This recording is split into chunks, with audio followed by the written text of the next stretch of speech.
Hello everybody, welcome back.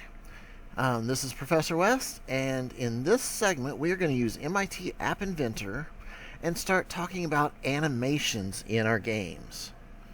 So this is a pretty big step from what we've been doing. So far until now we haven't really had a lot of actual animations. We've had sprites that interacted with each other, but we haven't had a single sprite that would do things. And that's what we're going to do now.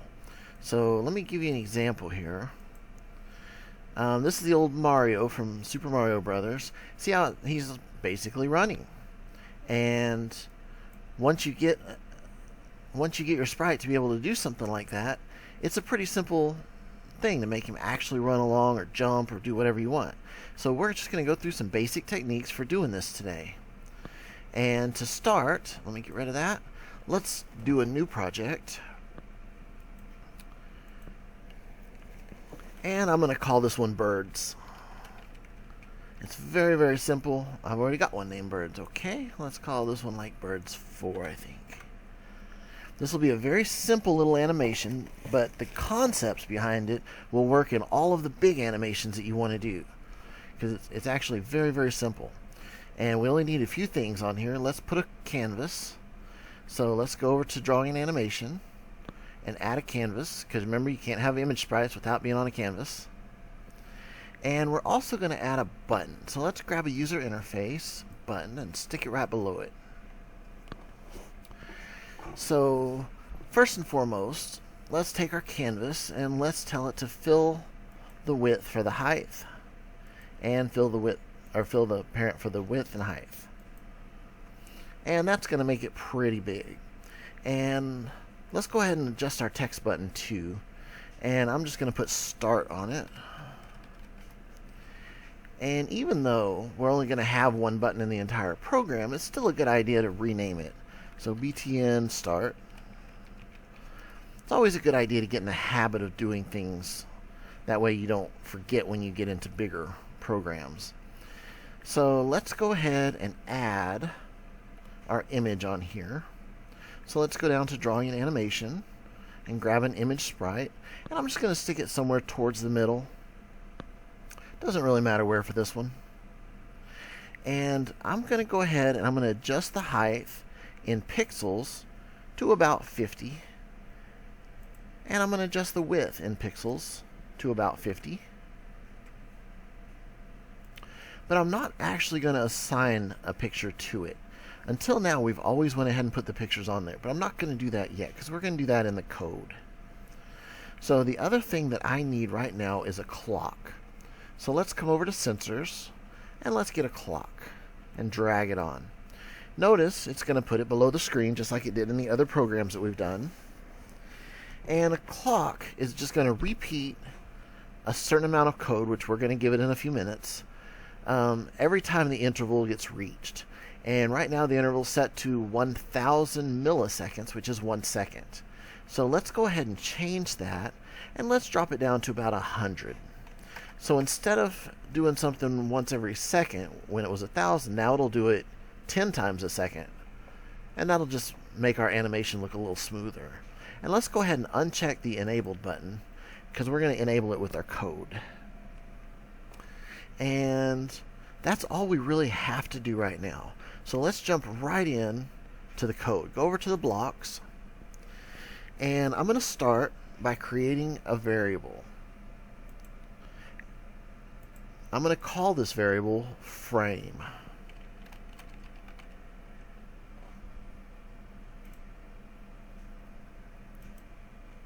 Before I go any further, let me explain to you what we're about to do. Think about a movie projector. And if you've gone to the movies, or if when you were in 5th grade and they would bring in the projector to watch a movie or whatever, assuming they weren't using VCRs and stuff, I want to show you a reel. This is how they used to make movies. And each one would basically have a picture on it that would be just a little different than the one before it. And as it went through kind of quickly, showing them, projecting them onto the wall or whatever, it would look like, just people walking around, but really it was a whole bunch of still pictures.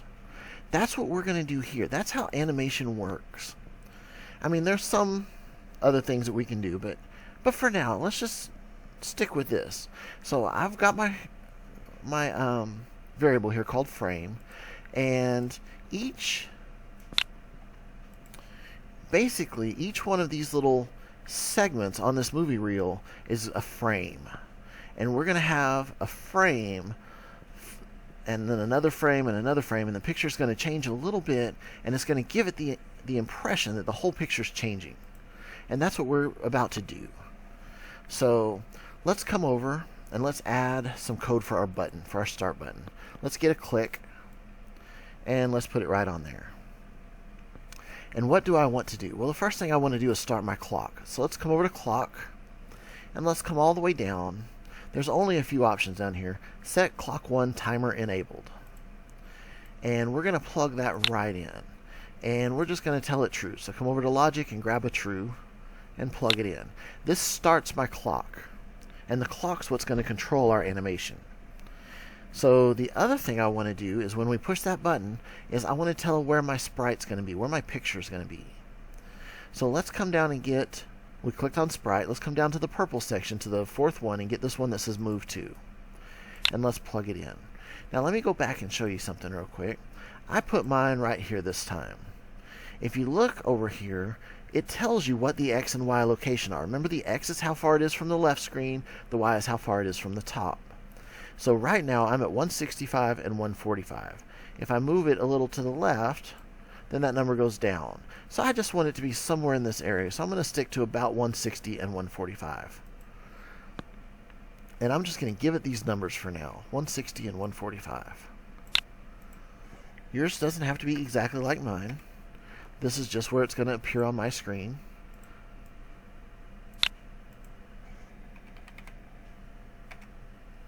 So now it's going to appear about where I just had it set up to appear. So the next thing I want to do is I'm going to create a procedure. And a procedure is basically a little chunk of code on its own, and it'll have a bunch of commands in it, and it'll run all those commands whenever we call it or reference it. So let's come over to procedures, and let's come to this one that says to procedure do. And we're just going to drag it right over here. And I'm going to change this one. I'm just going to rename it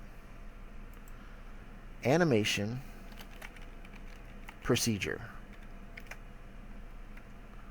because this is going to create my animation. So it's going to be my animation procedure.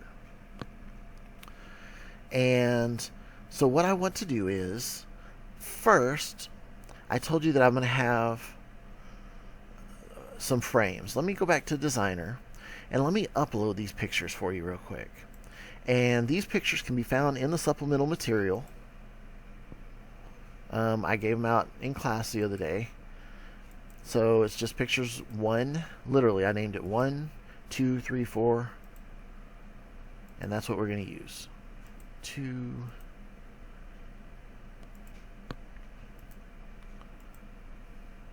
3, and 4. And I did it this way for a very specific reason. These numbers, 1, 2, 3, 4, these are my 4 pictures that are going to appear. So when I come over here, I know that what I'm going to do is I'm going to show picture 1, picture 2, picture 3, picture 4, and then start over. So for my animation procedure, remember each time it comes, it's going to show a different picture. That's the whole point of this.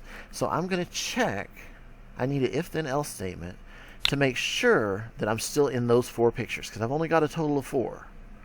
So I'm going to add, and this will make more sense after you see a little bit more, but I'm going to come over to math, and I'm going to add this condition one here. And I'm going to tell it to get the frame. So I'm going to point over here to my variable frame and get the frame. And I'm going to check to make sure that my frame is less than 4. So I need to change this little drop down to less than. So as long as my frame is less than 4, then I'm going to do this code in here. So the first thing I'm going to do is add one to frame. So I'm going to come over to frame and get a set and plug it in. And then I'm going to come to math, and I'm going to get a plus. This is going to let me add stuff. And I'm going to come back to frame, and I'm going to tell it to get whatever the variable is, and I'm going to add a 1. So let's add a 1 from math. So this box here tells it to get whatever the value is of frame and add 1 to it, and then set it to be the new value of frame. So right now it's 0. So the first time it comes here, it's going to say, okay, what is it? It's 0. Let's add 1 to it. Now it's 1. Okay, now global frame is 1. And the next thing I'm going to do is I'm going to tell it to display a picture in my image sprite. So I need to come to image sprite, and I'm going to come all the way down to the green section, and I'm going to find the one that says picture. Remember, these are in alphabetical order by this last column. I'm going to get the one that says set image sprite 1 picture.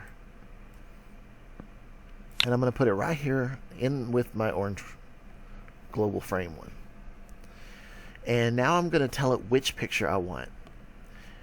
So remember, I named them 1.png, 2.png. So the only thing that's going to change is the number. And this is why we do this. I come over to text, and I'm going to get the second one here where it says join. That lets me join two things together. And I'm going to join whatever the number is. So I'm just going to copy the get and plug that right in. So now my number's 1. So now it's going to be a 1 here. And I'm going to join that with a text that says .png. So right now, this is going to join these together. So it's going to be 1.png, which is the name of my first picture. And it's setting that to be my picture. The other thing I want to do right now is I want to be able to know which one I'm on, because these pictures are kind of similar and they go kind of quickly. So I want to be able to see it. So if you look at your emulator, right up here where it says screen 1, that's the title of my screen. I want to change that so it'll show me which frame I'm on. So I'm going to come over to the screen, and I'm going to come down, and I'm going to look for screen 1 dot title. Screen 1, set screen 1 dot title. And I'm going to plug that in. And I'm just going to tell it to get the frame and put it right in there. So if we're on frame 1, the title's going to say frame 1. If we're on frame 2, the title's going to say frame 2. So if we're on less than 4, it's going to do all these things. But what happens when we add one more and now it's not less than 4? Now it's 4. Well, I need to reset it. So that's what I'm going to do here. So we're going to come to the frame. We're going to get a set. And I'm just going to duplicate this 0 to make it a little easier on me. And now let me show you what we got. When I click the button, oh, we have nothing yet because we haven't started the timer. Okay, let's do that. Let's add the timer in on the clock. So click on the clock, come all the way up to the top, and get the clock timer. Now we've already set it to be true, so it's going to be doing something every 1/10 of a second. And what do we want it to do? We want it to call this procedure. So come over to procedures. We've already got it created, so all we need to do is get this call and plug it in.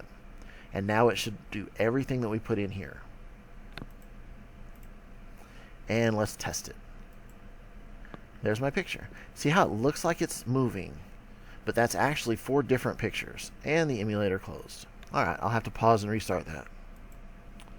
In the meantime, what was happening was, as every 1/10 of a second, we would call this and this procedure, and it would check to see if our frame was less than 4. If it was, it would add 1 to it. It would change the picture to whatever number we were on, change the screen title, which I didn't get to show you yet, but I will in a minute. And if it happened to be less than 4 already, it would reset. So I have this happening every 1/10 of a second, which means 2.5 times per second we went through this whole loop. Because every 1/10 of a second it would do it. So 2.5 times per second we did everything. So now, let's add some more functionality. I love adding more stuff. Let's get it to do something else. You already saw it sitting there flapping. Let's come over and let's create a new variable. and I'm going to call it movement.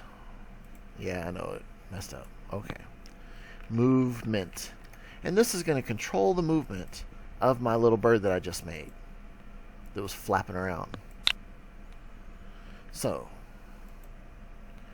now I need to add another procedure. So I'm going to get another procedure. I'm going to click on procedures and come up to the to procedure do. And I'm just going to call this one Animate Movement. I've got one that creates my animation. I could have called it animation creation or something like that. This one's going to animate my movement. So animate movement. And to do so, I only have to do two things. I already have the sprite on the screen, so all I have to do is tell it to start moving and what direction. So let's come over to our sprite, and let's get one that says speed. So we're going to set image sprite 1 speed. And in previous ones, we set speed to about 4 on different things. That always seemed like it moved at a pretty decent speed without being too much. So let's do that. And also I need to do the heading. So let's come up and get one for the heading. Image sprite. Heading's going to be one of the first ones. There we go, the fourth one. And I want my heading to be anywhere around the thing. So let's come up and let's get math. And let's get a random integer. And let's plug that in. Let me bring up a little diagram that MIT AppInventor people have shared with us. This helps us to see the headings that we can pick. And if we pick 0, it goes to the right. If we tell it a heading of 90, it's straight up. And 180 is to the left. 270 is down. And anything in between. So this is a 360-degree circle. So since I want my little bird to be able to fly in any direction, I'm going to tell it my heading is anywhere between 1 and 360. So now it doesn't matter where it's at or what it's doing. It's going to randomly pick every time I tell it to, and it's going to pick a new direction. So let's go back and let's make all this work. We need to add some extra stuff here. Right now we have it set up so every fourth time it comes down here to this else and it resets the frame to 0. I don't want my movement to change every time the bird's wings flap, because then it would just kind of sit there and go like this, and it wouldn't really make any progress anywhere. So I want my movement, I'm going to go get my set movement. I want my movement to happen less frequently. So if I put it down here, then it only happens every fourth time. So every fourth time it goes through the loop. Now that's still pretty quick, because remember it's going to go through 2.5 times per second. So it would change direction now. If this is set up to change the direction, it would do it 2.5 times per second. That's still pretty much. So let's fix that a little. I'm going to get a plus, and I'm going to add that in. And I'm going to add whatever the movement is. So I'm basically just incrementing my movement. I'm going to add 1 to it. So I'm going to copy this 1 and plug it in. So now every fourth time I'm going to add 1 to my movement here. And now I'm going to come over and get an if statement. Let's do an if then. And I'm going to plug it in. And I'm going to compare to see where my movement's at. So I need a math with the equal sign. And I want, whenever my global movement, so let's do a get for that.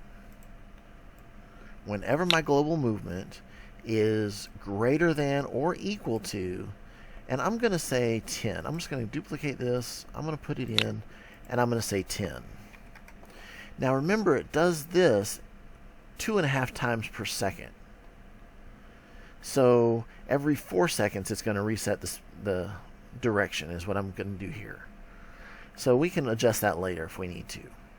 So now, if it's greater than or equal to 10, I need to do two things. First, I need to call this one and change the heading. So let's go up to procedures. Let's call my movement procedure and plug it in. The other thing I need to do is when that happens, I need to reset my global movement so it'll start over counting. So I'm going to come up to my movement and get a set. I'm going to plug it in, and I'm just going to put a 0 in there. So I'm going to duplicate that 0 and put it right in there. And let me pull up the emulator again. Okay, the emulator is up, and let's test our code and see what happens. Okay, here we are counting. There's our bird flapping his wings, and pretty soon he should start moving. And there he goes. And it's still counting. He's still flapping his wings. And oh, there we go. It started moving in another direction. Now, one thing I would like to add here is I would like to know when he's about to change directions. So I'm going to come over here to my screen, and instead of just putting in the number of frames, I'm going to add some more stuff. So let's come over to the text, and let's get another join. And let's put that in. And I'm going to join the frame, and I'm going to plug it right in. And remember, this is going to just add some things together. So what I want to do is I'm going to come here to this little gear icon, and I'm going to add a string down here at the bottom. And I'm going to come to my text and get a blank string. And I'm just going to put like 6 or 7 spaces. 1, 2, 3, 4, 5, 6, 7. And then I'm going to put right here the global movement. I'm going to use a get global movement and plug it in. So now my frame, my screen, should tell me what frame we're on and the number. Remember, when it gets to 10, it's going to change the movement. So let's check that out. And it's already updated. 3, 4, 5. It's going this way. 7, 8, 9, and it should change about now. There we go. So our bird flies around the screen now. And remember, this is all done by this little procedure, which means that we could call this procedure for 5 or 6 or 8 different sprites all at the same time and have a bunch of birds randomly flying around the screen. And now I'm going to show you something cool. This is one of my favorite parts. First, let's go to Projects, and let's come down to Save Project As. Now, I've already got this one as Birds 4. I'm going to do Save Project As, and I'm going to call this one Animation 4, because I'm on Birds 4, so why not? And what that did was, it creates the exact same project with all of the same stuff, all the same setups, all the same blocks. Everything's identical. If you come to Projects and go to My Projects, you now see you have the Animation 4 and the Birds 4, which means we can totally wreck this animation one without worrying about losing the stuff we did on the birds. So if you just want to try out some stuff, or if you want to make some major changes, you could do that. And if you mess it up, you could always come back to this one and just create another copy. That's a big, big thing in the programming world, because if you don't want to mess it up and then have to redo everything. But if you get to a point like that where you want to try out a few things, make a copy and try it on the copy. So let's take all this stuff about movement out. I don't want any of that. I'm just going to delete it.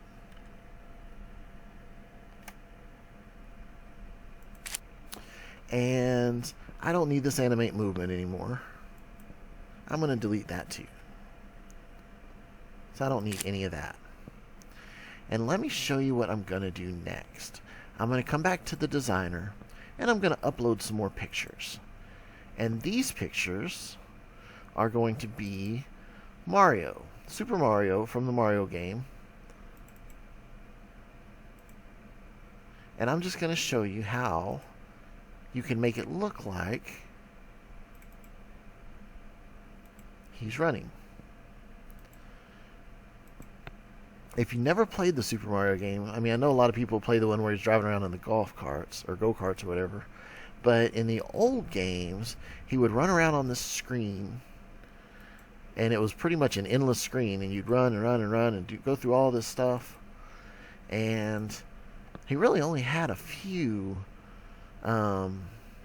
actual changes in him. So let's look at this.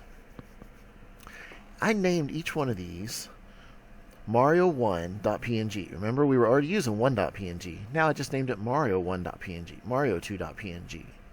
So if we come over to the blocks, look at this name. It's the number, which was 1.png or 2.png. Well, you already saw here that we can add more. So all I have to do is come to this gear icon, add a string right at the top, add some text to it, and put the word Mario, M-A-R-I-O, in capital letters, well, cap for the name. And now my picture is going to be Mario1.png, Mario2.png. So let's check it out. And here's my Mario running down the world. That's what they called them. They called it world, the level. That's pretty cool. I like that. I mean, that's simple. It's only 4 pictures, but it looks like he's actually running. So what we would do now is, and we're going to cover this later, the next part would be to come back to the designer, to add another sprite, another image sprite down here, and set that up to be, I'm just going to upload a background image that I downloaded and set that up. And it's huge. It's way big. So now when I run it,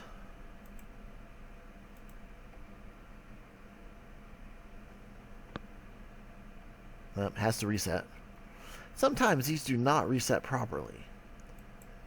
So sometimes, see, now he's a little high, but we can go into the blocks and change that. Right now he's at 241 for the Y.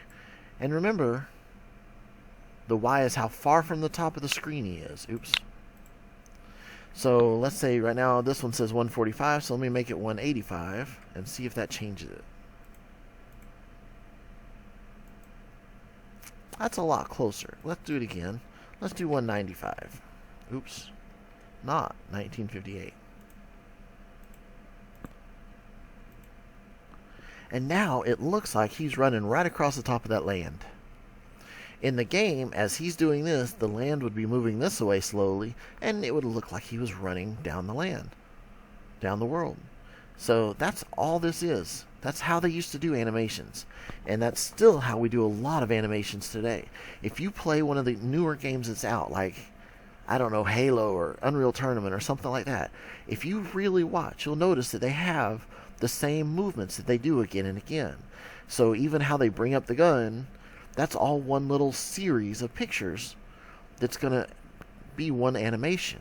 So how they bring up the gun, then how they do this, and how they do that. Everything is based on what we just did here. You can make amazing games with just this little bit of technology. So anyway, so that's it for the basic animation. In the next one, I'm going to explain to you how they used to make the worlds move and try to add some backgrounds and stuff like that. So hope you enjoyed this. I hope you're amazed by it. Hope your imagination's running wild, and hope to see you in the next video. Alright, bye everybody.